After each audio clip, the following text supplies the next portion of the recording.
Bagusnya yang mengaji muraqabah ni pejabat-pejabat. Pejabat. Tuan Cak tu ngaji muraqabah tu.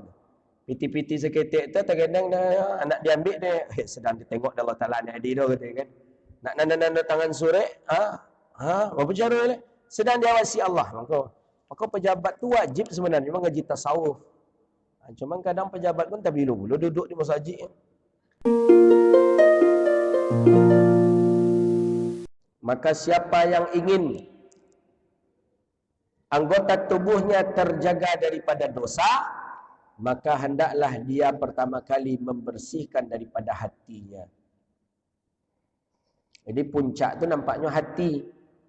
Kalau hati kita bersih, tangan kita insya Allah bersih. Takkan mungkin tangan mencuri. Kalau hati bersih, mata takkan mungkin memandang maksiat. Kalau hati bersih, takkan mungkin telinga mendengarkan maksiat. Kalau hati bersih, takkan mungkin kepala otak memikirkan perkara maksiat. Fahuwa taqwal batin. Yang hati itu adalah takwa yang dari dalam. Jadi yang mesti harus kita takwakan di tubuh kita ni hati. Bersihkan ya batin hati tadi. Wal qalbu huwa mudghatun. Dan hati itu dia adalah segumpal mudghah darah. Allati idza saluhat saluhat biha sairil jasad. Yang ketika dia baik maka baiklah seluruh jasad. Wa iza fasadat, dan apabila dia rusak maka rusaklah segala jasad. Hati. Hati wa elok orang nampak dah. Hati wa elok takkan mau tangan melakukan maksiat. Kalau orang hatinya sehat takkan mau dia melangkahkan kaki ke tempat maksiat. Kalau orang hatinya elok takkan mau dia memandang maksiat. Tapi ketika hati rusak, maka rusaklah seluruh anggota tubuh kita. Hati kalaulah banyak dosa, tangan pasti mengerjakan dosa. Hati kalaulah banyak dosa, kaki pasti melangkah kepada dosa. Hati sudah banyak maksiat, pasti mata pun menuju maksiat. Hati kalau sudah banyak dosa, telinga pun menginginkan maksiat. Fashtaghil bi islahihi.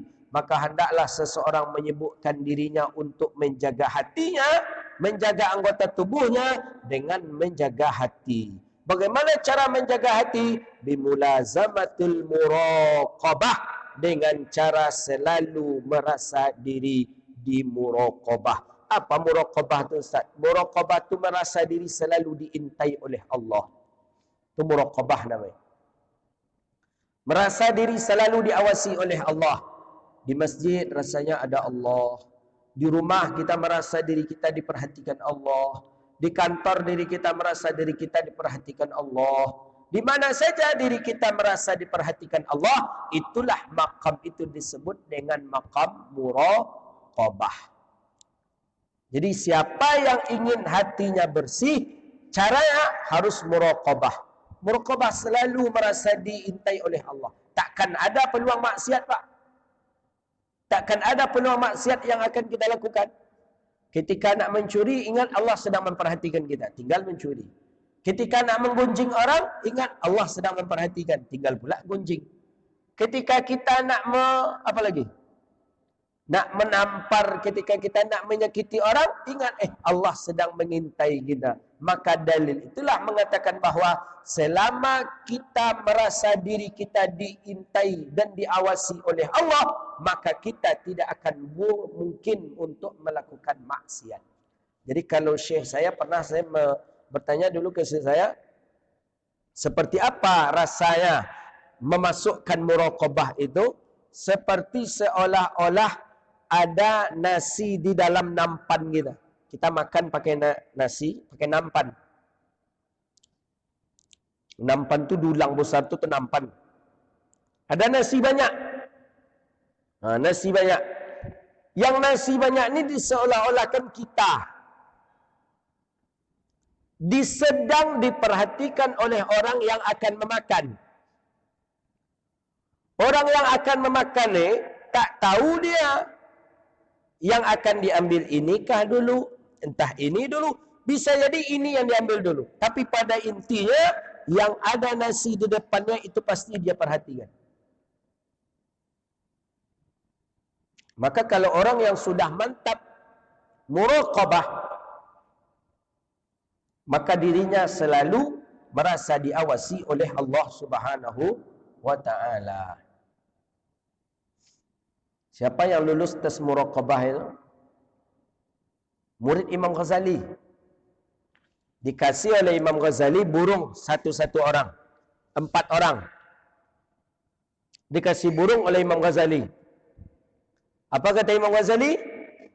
Engkau sembelih burung ini di tempat yang tak dilihat oleh satu apapun. Murid ada 4 ni. Murid pertama, murid kedua, murid ketiga, murid keempat. Dikasih burung masing-masing. Murid pertama kasih 1 burung. Murid kedua 1 burung. Murid ketiga 1 burung. Murid keempat 1 burung. Kata Imam Ghazali, engkau sembelih burung yang ada di tangan kalian itu di tempat yang tak dilihat oleh satu apapun. Itu dia. Burung yang di tangan, bukan burung yang di sana. Ini burung yang di tangan. Ini ujian ini. Burung yang di tangan. Sembelih burung yang di tangan kalian di tempat yang tak dilihat oleh satu apapun juga. Tak ada yang melihat. Silakan. Pergilah murid. Ada yang murid menyelam lautan, dasar lautan. Sampai di dalam, lihat kiri kanan. Tak ada lagi. Disembelih burung tadi. Ada yang pergi ke atas gunung, tinggi gunung. Pergi ke atas gunung, sampai di atas gunung, tengok kiri kanan. Tak ada orang, disembelih 2. Yang ketiga, pergi ke dalam gua. Ada gua yang begitu gelap. Pergi ke dalam gua. Ke sudut gua, ujung gua. Tengok, tak ada orang, tak ada satu apapun, disembelih. 3 orang murid sudah menyembelih burung. Murid yang keempat tidak disembelihnya burung. Pergi ke dasar lautan, tak jadi dia sembelih. Pergi ke atas gunung, tak jadi dia sembelih. Pergi ke dalam gua, tak jadi dia sembelih. Akhirnya keempat-empat murid ini menghadap Imam Ghazali. Si A, sudah aku sembelih guru. Di mana? Di dasar lautan. Si B, sudah saya sembelih guru. Di mana? Di puncak gunung. Si C, sudah saya sembelih guru. Di mana? Di dalam gua. Ketika itu tak ada orang di dalam gua. Si D, aku tak bisa menyembelih guru, kata si D kepada Imam Ghazali. Kenapa? Kemanapun aku pergi, aku selalu merasa diriku diawasi Allah. Aku coba ke dalam dasar lautan, ternyata juga Allah. Aku pergi ke atas gunung, juga aku merasa diriku ada Allah. Aku pergi ke dalam gua, juga merasa diriku diawasi Allah. Maka aku tak bisa menyembelihnya. 4 murid, cuman 1 yang lulus ujian muraqabah. Itu yang namanya muraqabah. Itu murid Imam Ghazali tu. Kalau tiba di awak, mungkin kan perampak semua dia mungkin. Nak lewat orang sikoranya, lalu je lah kata kan. Itu dia. Jadi kalau masak muraqabah tu, bagusnya yang mengaji muraqabah ni pejabat-pejabat. Pejabat. Tuan Cak tu ngaji muraqabah tu. Piti-piti seketik tu, terkadang anak dia ambil dia. Sedang dia tengok Allah Ta'ala ni hadir tu kata kan. Nak nanda-nanda tangan surek. Apa cara ni? Sedang diawasi Allah. Maka pejabat tu wajib sebenarnya mengaji tasawuf. Cuma kadang pejabat pun tak bila duduk di masjid. Ini PPKM pula, gini apa pula cara ke masjid. Dahsyat sekarang. Itu di dekat apa? Di dekat Nangka ke Sudirman tu, portalnya tu dah beton semen sekarang. Itu tempat berdebatnya polisi dengan paluan tu dah, situ tu lah. Jadi daripada heboh-heboh, polisi nanti pasang apa lagi? Pasang tembok ini. Mantap jo Pak Babinsa, Babin Kantipmas, Babinsa kalau polisi ya. Mantap ini. Oh, Babin Kantipmas. Mantap je ni. Selapor nanti ke Kapolda ni kan. Kalau tiba di antum, apa jawaban antum kira-kira? Laporlah. Dia nak pejabat nanti. Selapor Bapak polisi.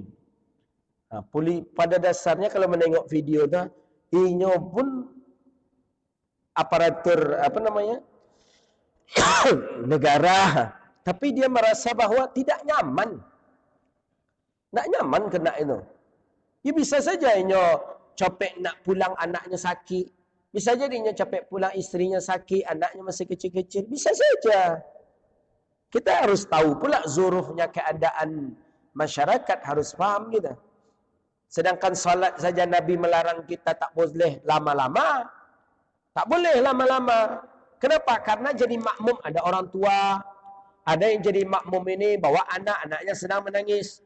Bisa jadi yang jadi makmum itu orang sakit. Bisa jadi yang jadi makmum itu orang yang menunggu antrian tadi. Tambah lama salat, tentu tambah dipotong antriannya orang. Tak boleh. Salat saja lebih dianjurkan untuk tasamuh, memberi maaf, atau lebih kepada toleransi. Apalagi dengan peraturan-peraturan di dunia ini, lebih lagi harus kita toleransi.